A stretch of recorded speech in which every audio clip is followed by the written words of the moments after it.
Hello, everybody, and welcome to our channel. I'm Mark. And I'm Rob. Today, we're going to talk about the WNBA playoffs and whether or not the refs will give Indiana Fever and Caitlin Clark a fair shake. And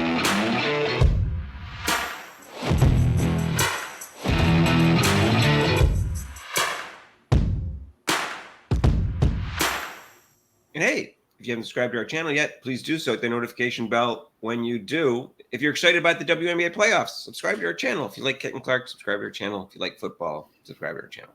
That's enough reasons right there. Over 5,000 subscribers, and we need your help.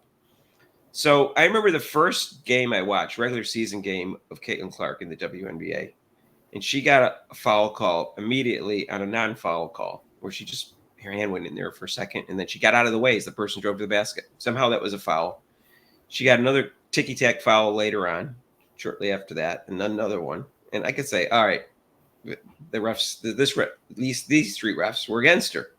And then it continued for other games where she kind of got grabbed and clutched and held and knocked around and fouls weren't called. And it was obvious that this was on purpose. And the theory that I came up with was, forget about the fact that she's a rookie and she doesn't get the rookie calls, is that they are so intent on not showing any favoritism towards Caitlin Clark, they're doing just the opposite as a result. And their favoritism against her. Their calls are going against her for that reason. And it's gone on throughout the whole year. Maybe not as bad as the first couple of games, but it's been going on the whole season. Like 3/4 of the time, I think she got in the short end of the six end calls, and maybe 1/4 of the time it was fair and was never in her favor. That's just the impression I get. Same thing with the Fever team. And what do you think, Rob? What was your observation? Well, to answer the heading, will the refs give the Indiana Fever and Caitlin Clark a fair shake in the playoffs? Hell no. I'll be very blunt about it. Do you agree with what I just said in terms of how the refs have treated Indiana Fever and Caitlin Clark in terms of calls? Yeah, I was like you, Mark. I watched that first game, and I saw that she was kind of like getting out of the way, and I'm like, okay. And then I saw another call, and I'm like, wow, that's. And then I saw the other one. I go, okay. I was saying, I hope this doesn't keep going on like this during the season. Well, I was wrong. It was going on all the way up until the end, the last game of the season. The referees were like that. Well, you could tell it was still going on when they went to play the Aces. Now, these were big games because they were going for sixth place, and the Aces were trying to make sure they stayed in fourth, and they were actually had to make a push towards third. So they were big games, playoff games. And the Fever had lost twice to the Aces, and Caitlin Clark was playing so well, there was talk that she might be the MVP, she might get some first place votes. Well, we all know that A'ja Wilson was anointed the MVP in week one because she was so upset that she didn't get it last year. I don't know if she was ripped off or not. I didn't watch the league last year. I know it was really, really close between three people, her and Breanna Stewart and Alyssa Thomas. I don't know if she was ripped off or not. We all know Breanna Stewart is a great player. Anyways, the only way A'ja Wilson was not going to get the MVP is if she had two terrible games against the Fever. The Fever won both games, and Caitlin Clark went bonkers and had two great games. That's about the only way. Even then, I don't think Caitlin Clark was ever going to get it. Right. But the refs made sure that wasn't going to happen because they gave A'ja Wilson the whistle like crazy and favorable towards her. She had 0 foul calls, and she was covering Aaliyah Boston, and she got 6 fouls. And, yeah, she's a great defender, but that doesn't mean she's not foul. In fact, they showed a replay, and Aaliyah Boston did not commit a foul on A'ja Wilson, and it was called. So we know some of the calls were wrong. So that told me, yeah, they're going to make sure that A'ja Wilson wins this game, and she gets her MVP. That's what it told me, Rob, because it didn't seem fair at all in both games. Like I said, Mark, my dad was a referee for 25 years, and he used to take me around to some of the games, CYO games, 6th grade games, high school games, college games. I got to shoot the ball during halftimes. You see the little kids shooting the ball. That was me. So, but it was cool because then my dad would ask me, how did I do after the game? And I would say, well, I think, what about that one call where and he would explain to me what had happened. And I would, okay. And then I'd ask him about, because he would ask me how he did. And I would ask him, tell him. And he might even say, well, yeah, I missed that one. but that wasn't my call because I'm at the other end of the court, and that was other referee's call. But with this, that was only with 2 referees. They have 3 referees, and I'm always, when I watch these games now, I'm always humming the tune "Three Blind Mice," because that's what it seems like to me. I'm like, you got 3 referees, one position at half court, one underneath the basket, and then you have another one on the side. So each of them have an assignment of what to watch. So what do you watch? If it's right in front of you, what are you watching? You have nothing else to worry about. That's your main responsibility. You don't have to worry about the on the top, because other referees got that. You got to go what's going on in front of you, and they can't seem to even see that. Well, they can see it. They just don't want to call it that way. Yeah, that's what they're. So I'm convinced that the league would have been happier if Caitlin Clark was a flop this year. Majority of the people connected with the league, which of course is ridiculous because that would cost them a lot of money. In fact, if she was a flop this year, they wouldn't have gotten that TV contract. So they had gotten $60 million for 4 years, and then they got $220 million for 4 years. So it went up a lot. If Caitlin Clark was a disaster, that would not have happened. So they got a lot of additional money in the next 4 years from the TV contract rights because she was successful. Although they wanted to hold her down, so she wasn't successful.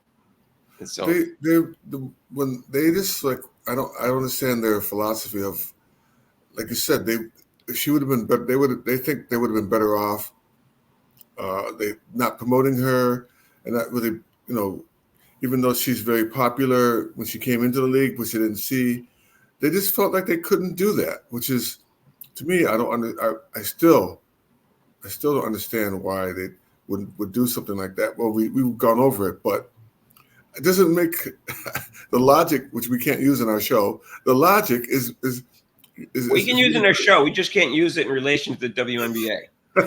Right. All I know is I wonder if the head referee or the commissioner has ever said anything to the refs saying, hey, it looks like you're not protecting Caitlin Clark. It looks like the calls are going against her all the time. People say that you're biased against her. I wonder if that subject's ever been broached to them, Rob. I just wonder. I doubt it because nothing's changed. We saw that in the Aces series in the 2 games they played. Right. I mean, yeah, I wonder if that's what the discussion, it seems like to me, Mark, is that, okay, guys, we have this up and coming great player. Now we can't rock the boat here. We can't rock the boat and upset the current players because they'll think we're favoring her, even though she gets knocked on her ass, with a legal screen, and it's right in front of you. Don't call that. You can't call that. And if she gets knocked to the ground, thrown to the ground, that's just we're promoting our league is to promote that we're a tough league. So if that happens in front of you, you cannot call that. Okay, you got it. I got it. Okay. All right. Have a good game. Right. I'm supposed to call ticky-tack fouls on Caitlin Clark. Yes. But if she gets hit in the head, it's a non-call. Is that right? That is correct. Right. That's right. All right. It's simple. All you got to do is explain it. I got it. Right. All right. Have a good game, you guys. I don't know what they said to him. It sounds like they said. That's what it seems like that was said to him. And it seems like they haven't said anything since then to try to correct how unfair it's been to Caitlin Clark and the Indiana Fever. They're at a disadvantage every time they play a game, as far as I can tell.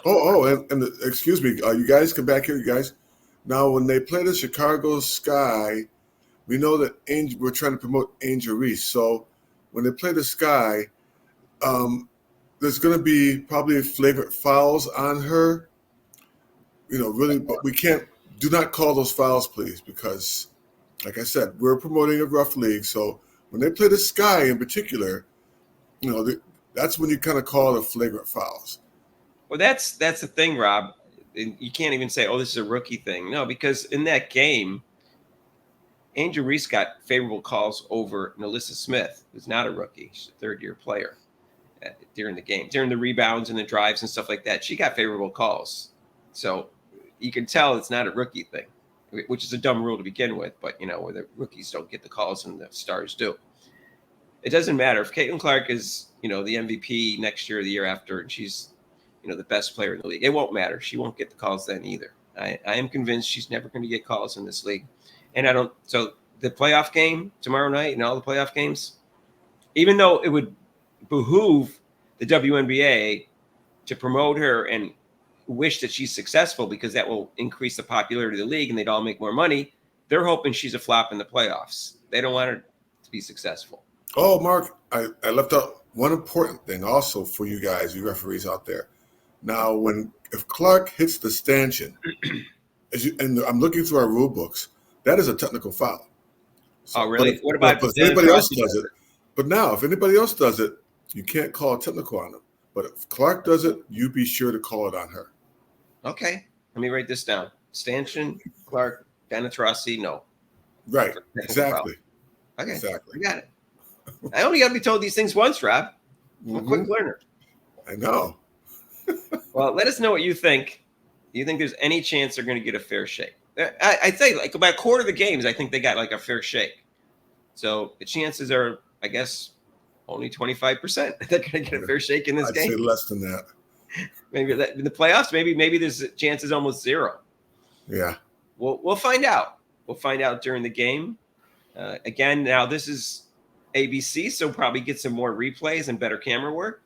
So maybe we'll get some view of some of these calls and non-calls, and we'll be able to assess the refs even more accurately than before. Hey, maybe Mother McNutt will be one of the color commentators. Oh, gosh, I hope not. There's enough craziness involved, but she probably will be. I don't know who's ABC going to have, but she does ESPN. So, yeah, that game on Wednesday might be Monica McNutt. But so she has to vote for Caitlin Clark for Rookie of the Year anyways, because Chicago Sky did not make the playoffs and the Indiana Fever did. So she's got to vote for her. She already told us what her criteria was. Surprise. That was one of her criteria. That was the main one, in fact. Right. It was her main criterion. She said, oh, yeah, I look at because that indicates they're winning. Okay. All right. It's not an MVP award, but she thinks it is. So anyways, let us know what you think. And I don't have any confidence, but maybe I'll be shocked. We'll find out. Join us for that, though. It's going to be live. It's Sunday, tomorrow at 3 o'clock on ABC. I'll be doing that. And then Rob and I will both be there on Wednesday, and that's at 7:30 on ESPN. So join us live for those. Our normal live show is Monday, 6 to 8 Eastern, except for major holidays. We'll be talking about the game, of course, and the NFL weekend. And if you haven't subscribed to our channel yet, what are you waiting for? If you like Caitlin Clark, subscribe to our channel. Like football, subscribe to our channel. Just subscribe. Hit the notification bell when you do so you get notified of our next videos. If you like this video, hit the like button. And if you want to donate to this channel, there's super chats and super things down below, and there's a link to PayPal. And we'll see you in the next video. Peace out.